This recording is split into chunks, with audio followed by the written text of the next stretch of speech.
Cerita Novel Perjodohan Sempurna bab 144 sampai dengan 145. Dama sibuk dengan menjamu tamu yang tidak diundang, berbeda dengan Rodrik, si kembar yang bungsu, sibuk menata hatinya yang belum bisa menaklukkan gadis yang suka digodanya. Jessie, gadis yang jinak-jinak merpati, julukan yang disematkan Rodrik kepada Jessie. Rodrik membuka ponselnya. Dia tertawa lebar ketika menonton ulang video saat dia menakut-nakuti Jessie dengan seekor ular. Jessie berlarian sampai keluar dari dalam klinik. Jessie ngancam Rodrik akan mogok kerja jika Rodrik tetap mengerjainya. "Pak dokter, awas ya. Jessie akan mogok kerja. Jessie akan demo di depan klinik jika Pak dokter tetap ngerjain Jessie," ancam Jessie. Di kedua tangannya ada sapu sebagai pengaman jika Rodrik terus mengajarnya. "Mogoklah, silahkan. Aku akan pecat," balik Rodrik mengancam Jessie. "Hih, Pak dokter, sangat menyebalkan," seru Jessie. "Untuk apa kerja di sini kalau takut dengan hewan?" Rodrik masuk dalam klinik. Jessie masih bertahan di luar klinik. "Karena takut hewan, aku harus berada di sini. Bagaimana aku mau menjadi dokter hewan jika takut dengan hewan?" gumam Jessie. Jessie bekerja di klinik Rodrik bukan karena uang, tetapi karena Jessie trauma dengan hewan, terutama ular, sedangkan dia terima fakultas kedokteran hewan. "Pak dokter, Jessie masih di luar. Beritahu Umar, pegawainya." "Biarkan saja, nanti masuk juga," saut Rodrik seraya berjalan menuju ke ruangan kerjanya. Seperti yang dikatakan Rodrik, akhirnya Jessie masuk juga ke dalam klinik. "Ya, Neng, masuk juga," ledek Umar. "Panas di luar," saut Jessie. "Neng, dengan anjing sudah sohib kan? Mandikan yang baru masuk kemarin," kata Umar. "Lah, kenapa Jessie disuruh mandiin dogi terus?" protes Jessie. "Protes ini, mandikan ular saja mau." "Oh, no, dogi saja," kata Jessie. Ken duduk di sofa, Mada berada di dekatnya dengan menyandarkan kepalanya di dada Ken. "Kita nginap di sini ya," ucap Ken. "Nginap? Nanti Papa dan Daddy cari, kita belum minta izin." Mada mendongak melihat wajah Ken. "Kakak nelpon Papa, tapi tidak ngangkat. Kak Ken hubungi Mama Mayang. Mama bilang Papa dan Daddy pergi lihat restoran Papa yang baru. Grandpa dan Uncle Edward juga ikut," kata Ken. "Mereka pergi semua?" "Iya, Daddy dan Papa pergi. Hanya Mami dan Mama Mayang di rumah," kata Ken. "Kita tidur di apartemen saja, nggak apa-apa kan?" tanya Ken. Mada tidak menjawabnya, matanya menatap ke arah televisi yang sedang menayangkan film romantis. Apa yang dilihatnya di televisi sama dengan apa yang dilakukannya dengan Ken saat ini, duduk di sofa saling berpelukan. Karena tidak ada jawaban dari Mada, Ken melihat ke arah Mada. Dia tersenyum kecil saat melihat wajah Mada memerah dengan mata tidak berkedip melihat ke arah depan. Satu titik pandangan fokus pandangan mata Mada, yaitu televisi besar di depan mereka duduk. Mada mengalihkan pandangannya dari televisi saat adegan pasangan tersebut sedang melakukan adegan laga bibir. "Kenapa? Ingin ya?" bisik Ken di telinga Mada. Wajah Mada semakin memerah, terlihat sekali kegugupan dari raut wajahnya. Walaupun sudah pernah melakukannya, Mada masih terlihat malu melihat adegan dewasa. Dan sebenarnya lebih dari adegan dalam televisi sudah pernah dilakukannya. "Enggak," ucap Mada sembari menggelengkan kepalanya. "Betul," goda Ken. Tangannya yang berada di pundak Mada bergerak-gerak di tengkuk Mada, membuat Mada merinding. Karena tengkuknya adalah salah satu titik terlemah Mada selain telinganya. "Hih, Kak Ken, geli ah," bergidik Mada. "Geli? Ini geli." Ken menyampukkan lidahnya di telinga Mada. "Kak Ken," suara Mada nyaris tak terdengar. Sahut Ken. "Mada mau tidur," ucap Mada. "Tidur? Ayo." Ken mengangkat Mada. "Mada bisa jalan sendiri, Kak," seru Mada. Minta diturunkan dari gendongan Ken. "Biar cepat sampai." Ken terus membawa Mada masuk ke dalam kamar dengan sebelah kakinya. Ken menendang pintu sehingga tertutup dengan sendirinya. Di dalam kamar hanya terdengar suara teriakan Mada dan suara rayuan manis yang keluar dari dalam mulut Ken. sehingga tidak terdengar lagi apa yang dilakukan oleh keduanya. Berbeda dengan Ken yang mulus dalam menuntaskan hasratnya, Dama penuh dengan perjuangan. Gangguan datang dari papanya yang memamerkan usaha baru dirintisnya kepada Dedi dan adik Aisyah, sehingga keduanya ingin melihat, apalagi usaha David berhubungan dengan wisata laut membuat Dedi Aisyah semangat karena dia mempunyai usaha yang berhubungan dengan kapal. Dama senang karena hasil masakannya ludes tidak tersisa. Setelah selesai makan, Dama juga membuat pencuci mulut, yaitu puding buah-buahan. "Ah, sungguh kenyang," kata Edward sembari mengusap-ngusap perutnya. "Apa Uncle mau minum kopi?" tawarkan Pelly. "Tidak, Uncle tidak sanggup lagi untuk mengisi lambung ini," kata Edward. "Daddy?" tanya Pelly kepada Richard. "Cukup," tolak Richard. "Papa tidak boleh," tegas Pelly kepada David. Tak berapa lama berbincang-bincang, Grandpa merasakan kantuk, begitu juga dengan Edward. "Grandpa tidur dulu ya, mata Grandpa sudah tidak mau terbuka ini," kata Grandpa. "Oke Opa, good night," ucap Pelly. "Uncle juga mau tidur, perut kenyang, bawaannya ngantuk," kata Edward menyusul dedinya. Kini tinggal Richard dan David yang masih terbuka mata. Kini keduanya asik bermain catur. Damar terus melihat ke arah jam yang tergantung di dinding, kemudian melihat ke arah papanya dan Dedi Richard.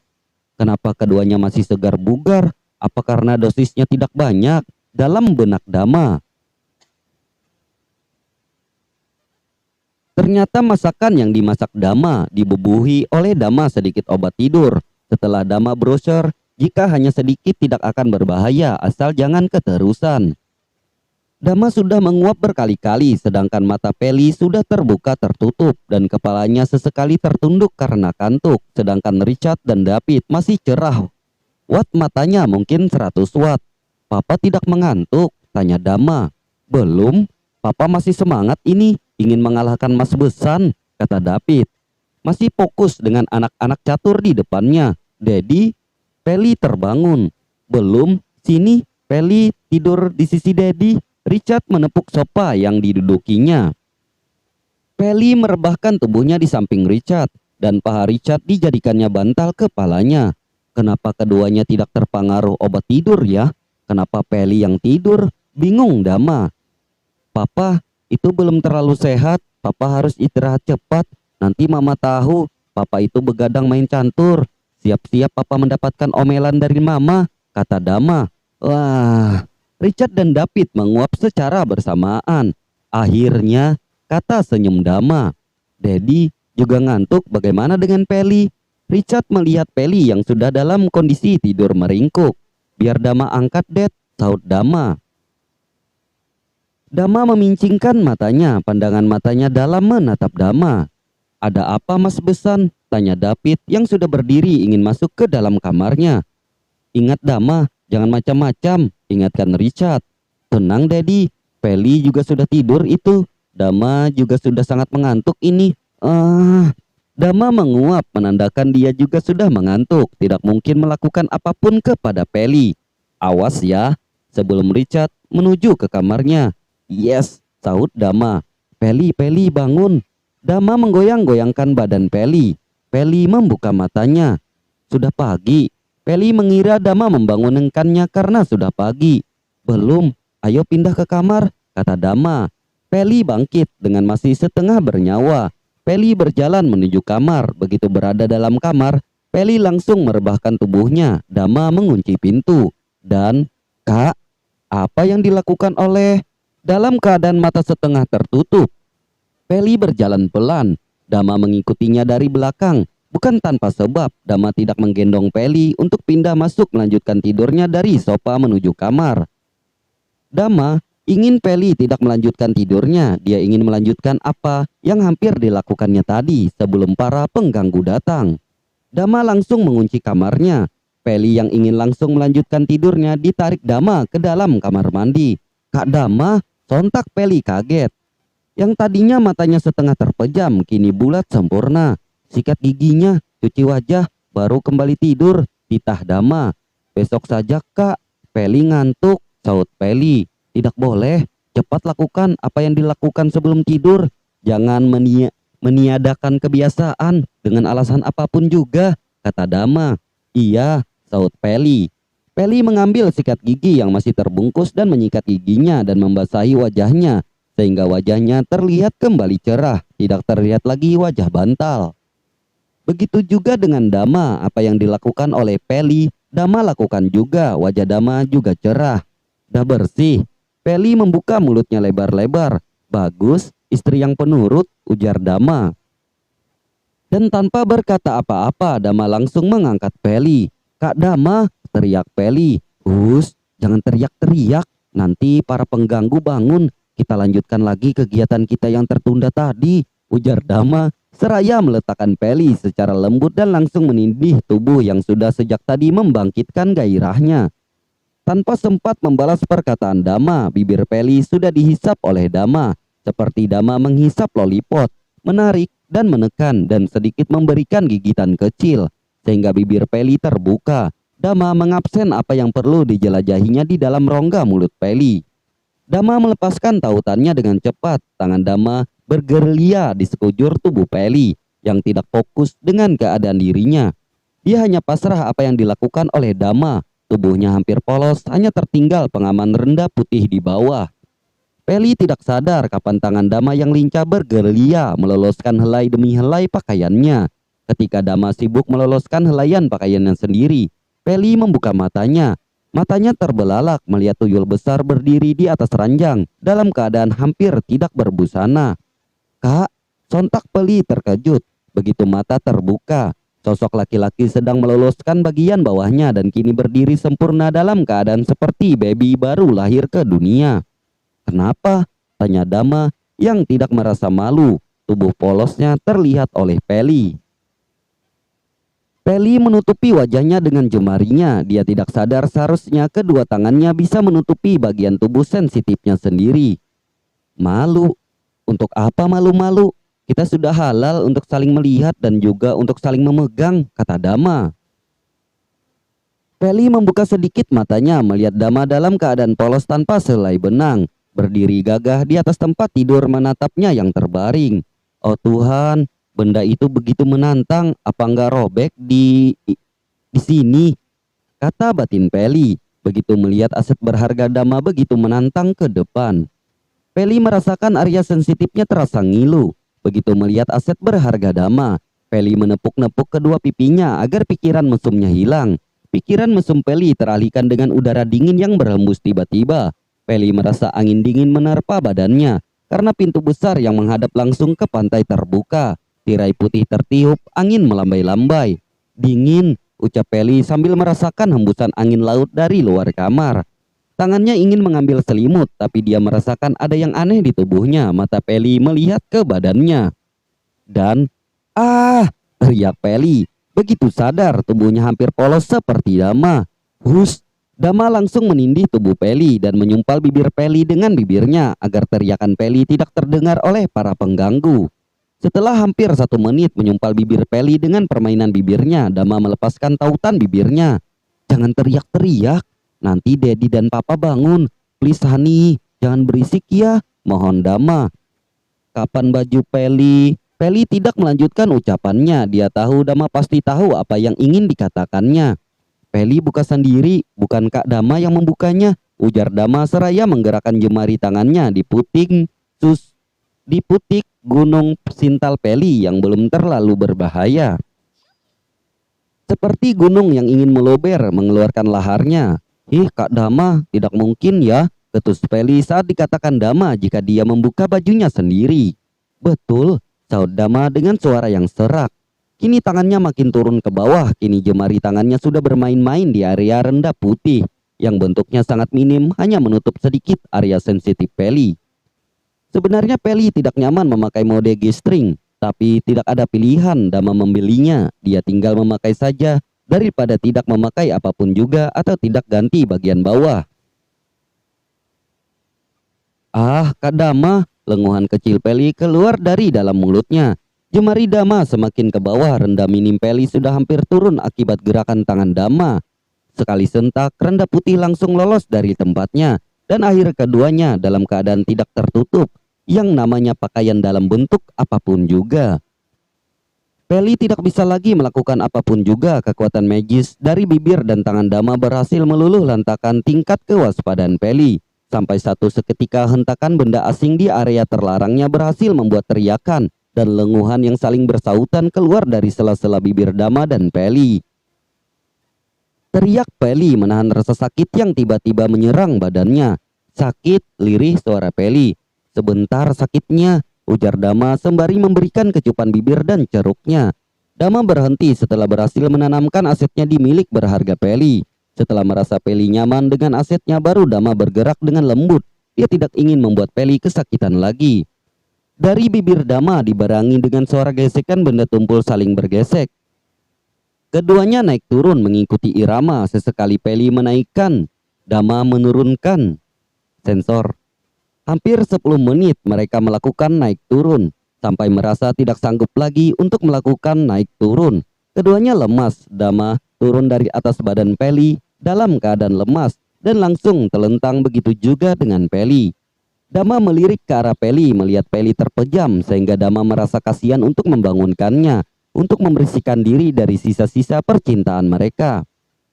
Atas inisiatifnya, Dama membersihkan area sensitif Peli. Dama melakukannya dibarengi dengan menelan salipannya berkali-kali. Melihat area terlarang Peli membuat hasrat libido Dama naik kembali.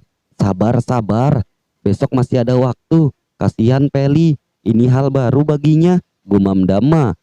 Ini juga hal baru bagiku, aku harus tahan. Jika aku lakukan lagi, mungkin besok Peli akan sulit berjalan dan pasti Dedi akan curiga. Dama berbicara sendiri seraya memakaikan Peli baju. Kuatkan diri Dama, masih ada hari esok, ucap Dama. Jam sudah menunjukkan waktu pukul 9 pagi. Penghuni villa belum pada bangun. Berbeda dengan di kota besar, semua sudah membuka matanya dan sudah beraktivitas. Aisyah, Alana, dan Mayang sudah berada di gedung tempat resepsi diadakan. Ketiga ibu muda sibuk mengerjakan mendekorasi pelaminan. Mereka tidak menyerahkan tugas itu kepada orang yang biasa mendekorasi.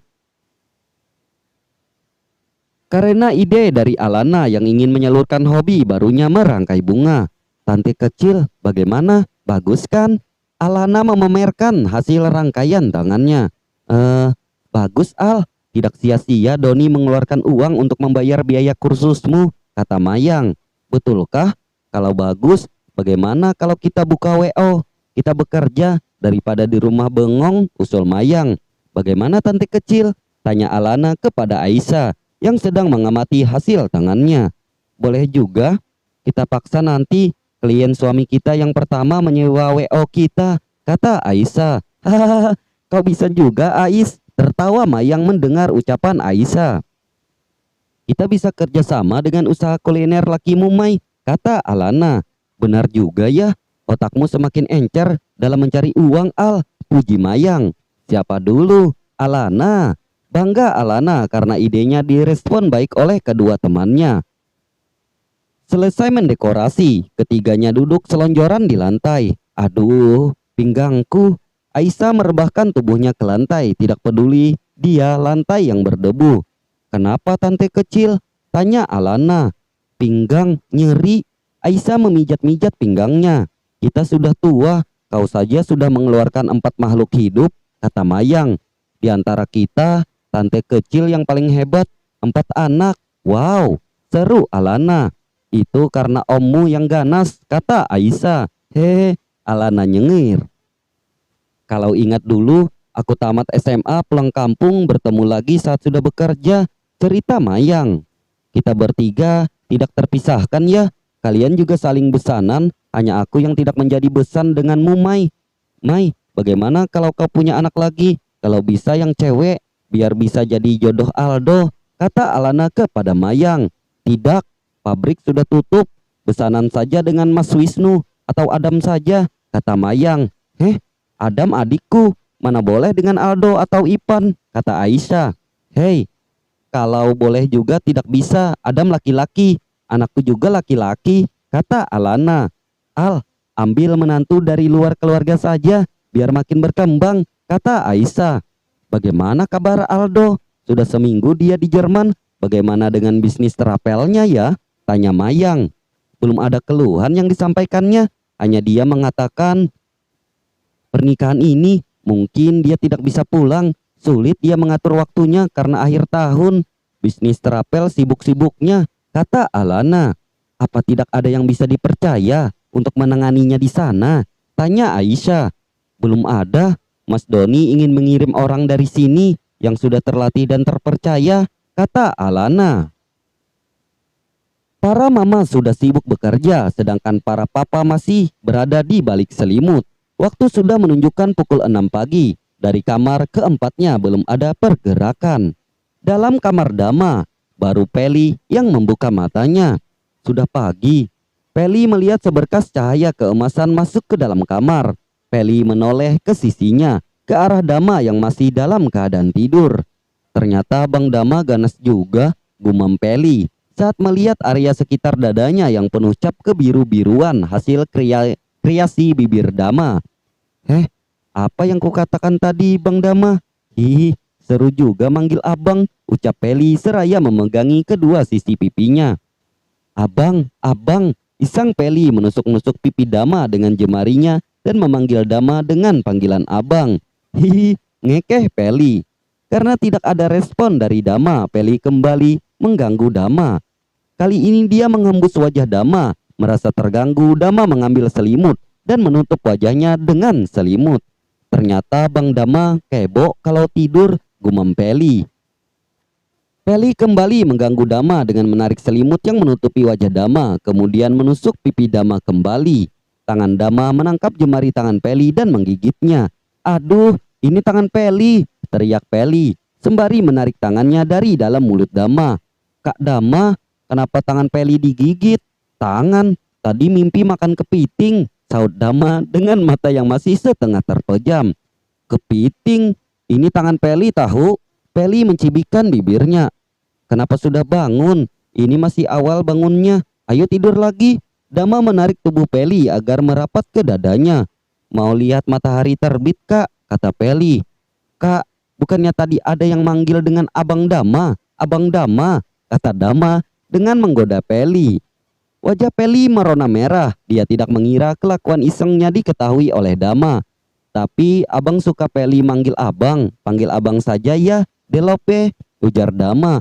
Delop? Heran Peli. Dek Delop Peli, ucap Dama. Kita seperti Dedi dan Mami, ada nama panggilan, kata Peli. Iya, biar romantis, kata Dama. Panggil lagi dengan abang, pinta Dama. Betul. Mau dipanggil dengan sebutan abang? Tanya Peli. Iya, manggilnya dengan lembut ya, berirama ya. Abang. Peli mengikuti perkataan Dama, memanggil Dama dengan lembut dan berdayu-dayu. Peli menutup wajahnya, dia malu sendiri mendengar suaranya yang terdengar genit di telinganya. Kenapa malu? Abang suka mendengarnya, sangat menggairahkan. Kalau tidak ingat ada Dedi di sini, abang sudah menggempur Delo Peli. Pagi ini, kata Dama. Ingat abang, 2 hari lagi kita resepsi. Apa abang mau lihat Peli tumbang? Karena itu, abang tahan hasrat ini. Hanya bisa memeluk tanpa bisa mencoblos, ujar Dama. Abang itu sudah janji dengan Dedi ya, gak nyentuh Peli sampai umur 20. Ingatkan Peli dengan perkataan Richard. Siapa yang tahan nunggu lama begitu? Dedi juga pasti tidak akan tahan, kata Dama. Lagu pula, hubungan suami istri itu salah satu ibadah. Apa kita mau melawan Tuhan? Tidak menjalankan titahnya. Abang gak mau masuk neraka? Apa Dele Poli mau masuk neraka? Tidak melayani suami? Tanya Dama kepada Peli. Peli menggelengkan kepalanya cepat. Siapa yang mau masuk neraka? Dalam pikiran Peli. Selesai mandi, Peli dan Dama keluar dari kamarnya. Pak Yusuf, apa mereka belum ada yang bangun? Tanya Dama. Belum nak Dama, sahut Pak Yusuf. Apa mereka masih tidur atau pingsan karena obat tidur itu? Kata batin Dama khawatir. Dama bangkit dan beranjak berjalan menuju ke arah kamar papanya. Mau kemana bang? Abang mau lihat papa dulu, kata Dama. Peli lihat Dedi ya. Keduanya menuju ke arah kamar Richard dan David. Dama masuk ke dalam kamar papanya, sedangkan Peli masuk ke dalam kamar Richard. Peli mengetuk pintu kamar Richard, begitu juga dengan Dama. Keduanya saling pandang karena kamar Richard dan David bersebelahan. "Gak ada suara," kata Peli kepada Dama. "Buka saja," kata Dama. Ada rasa khawatir di dalam benaknya. "Apa papa pingsan? Terlalu banyak mengkonsumsi obat tidur," gumamnya. "Kak Dama, bagaimana? Kita masuk saja. Tidak ada suara dari dalam." Peli melekatkan telinga di pintu untuk mendengar suara dedinya. "Masuk saja." Keduanya memegang ganggang pintu. Keduanya mendorong pintu. Dama dan Peli berdiri di depan pintu. Secara perlahan kedua masuk ke dalam kamar. Peli secara perlahan mendekati ranjang di mana Richard masih dalam posisi tidur dengan memeluk guling. Daddy." Peli duduk di tepi ranjang, jemarinya menyentuh kening dedinya. Karena tidak biasanya Richard bangun didahului oleh matahari. Biasanya matahari belum bersinar. Richard sudah keluar dari dalam kamar untuk melakukan olahraga lari. "Tidak demam? Mungkin Daddy letih saja," gumam Peli. Daddy. Peli menggoyang-goyangkan lengan Richard untuk membuat Richard bangun. "Dad, bangun. Sudah jam 9, kata Peli. Richard hanya menggeliat dan mengganti posisi tubuhnya menjadi miring. Guling tetap berada dalam dekapannya. "Daddy, bangun," seru Peli lagi. "Asai, Mas masih ngantuk, jangan ganggu ya," ucap Richard dengan mata masih terpejam dan mengira yang mengusiknya adalah Aisyah. "Ih, Daddy, Asai juga yang diingat." "Daddy, bangun," seru Peli dengan menggoyangkan lengan dedinya. "Ais, masih ngantuk," ucap Richard yang tetap mengira dia berada di rumahnya sendiri. "Ini Peli, Daddy, bukan Aisyah. Ini anak Aisyah," teriak Peli dengan suara sedikit keras. "Anak Aisyah? Aisyah punya anak?" Richard sontak kaget dan langsung duduk di ranjang dengan mata yang setengah terpejam. "Ih, Daddy ini lupa ya sudah punya anak 4 di rumah. Sudah punya mantu lagi," ngedumel Peli. Richard berusaha untuk membuka matanya tapi berat rasanya. Pikirannya merasa di awang-awang. "Daddy kenapa? Apa Daddy mabuk?" tanya Peli sembari mendekatkan wajahnya ke wajah Richard. Tetapi tidak tercium bau minuman beralkohol dari mulut Richard. "Peli, Daddy masih ngantuk. Biar Daddy istirahat sebentar lagi ya." Tanpa menunggu lagi, Richard merebahkan tubuhnya dan meraih guling dan memeluknya dengan erat. Di dalam kamar David, tidak jauh dari apa yang dialami Peli, Dama juga tidak berhasil membuat papanya untuk bangun. Papa, ayo bangun, sudah jam 9. Apa papa mau berada di dalam kamar terus? Katanya mau ke restoran," ujar David. David hanya membuka matanya sedikit, kemudian memejamkan matanya kembali. "Apa papa sakit?" tanya Dama sembari memegang keningnya. "Tidak hangat," gumam Dama. "Bagaimana kak? Apa papa tidak mau bangun juga?" tanya Peli dari depan pintu kamar. Dama menoleh ke arah Peli dan menggelengkan kepalanya. "Sepertinya papa sangat mengantuk. Daddy bagaimana?" tanya Dama. "Sama juga," sahut Peli. "Kita biarkan tidur sebentar lagi." Dama keluar dari dalam kamar David. "Ayo kita lihat Opa dan Uncle Edward," kata Dama. Saat ingin menuju kamar Josh dan Edward, mereka bertemu dengan istri Pak Yusuf. "Mau kemana anak Dama?" tanya istri Pak Yusuf. "Mau lihat Opa dan Uncle Edward," jawab Dama. "Mereka berdua sudah ikut bapak ke restoran. Mereka cepat bangun tadi, gak sabar nunggu yang lain bangun. Keduanya ikut. Begitu tahu bapak mau ke restoran," beritahu istri Pak Yusuf. "Untung Opa tidak seperti papa dan Daddy," kata batin Dama. "Ayo kita ke sana juga," kata Dama kepada Peli. "Gak sarapan dulu?" tanya istri Pak Yusuf. "Di restoran saja," sahut Dama. Dama membawa Peli menyusuri pasir putih menuju ke restoran. Sesekali ombak menerpa kaki.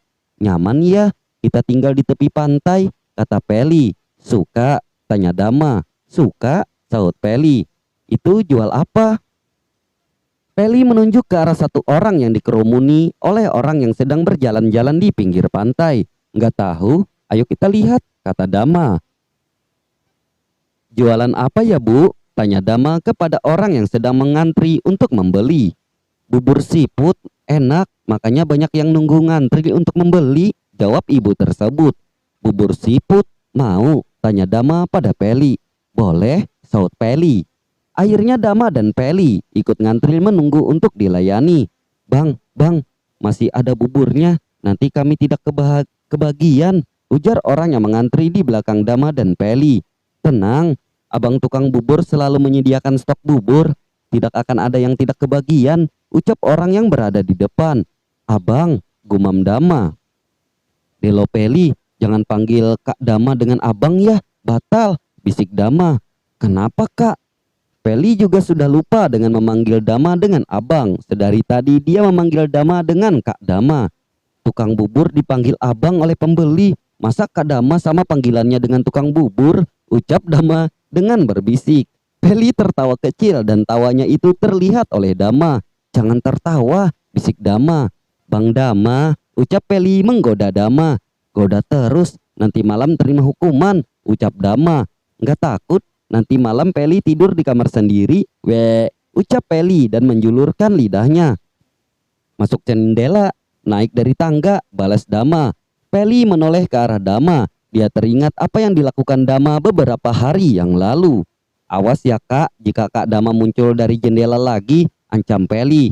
Nggak takut tuh, seru Dama seraya memainkan matanya dengan mengintip-ngintipkannya. Akhirnya mereka berdua mendapatkan bubur seafood.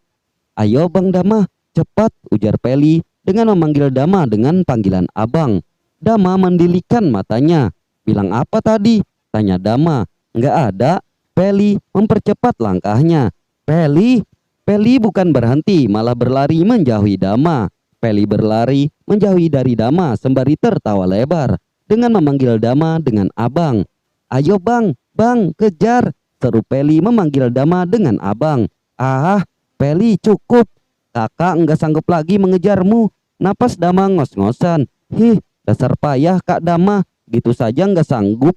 Berapa sebenarnya umur Kak Dama? Dedi saja sanggup berlari 7 putaran keliling perumahan, ledek Peli. Sudah sebulan ini Kak Dama tidak aktif lagi berlari, kata Dama. Jangan cari uang terus Kak, jaga kesehatan. Peli tidak mau jadi janda di usia muda ya, ujar Peli seraya mendekati tempat Dama berdiri. Kakak juga tidak ingin membuatmu menjadi janda muda, balas Dama. Ayo kita ke restoran, kata Dama. Masih jauh Kak? Enggak tuh. Dama menunjuk ke arah belakang yang sudah mereka lewati. Itu, tunjuk Peli ke arah satu bangunan di atas pantai yang menjorok ke laut. Iya, sahut Dama. Kenapa kita sampai ke sini kalau restorannya sudah kita lewati Kak? Siapa tadi yang ngejek kakak dan berlari duluan?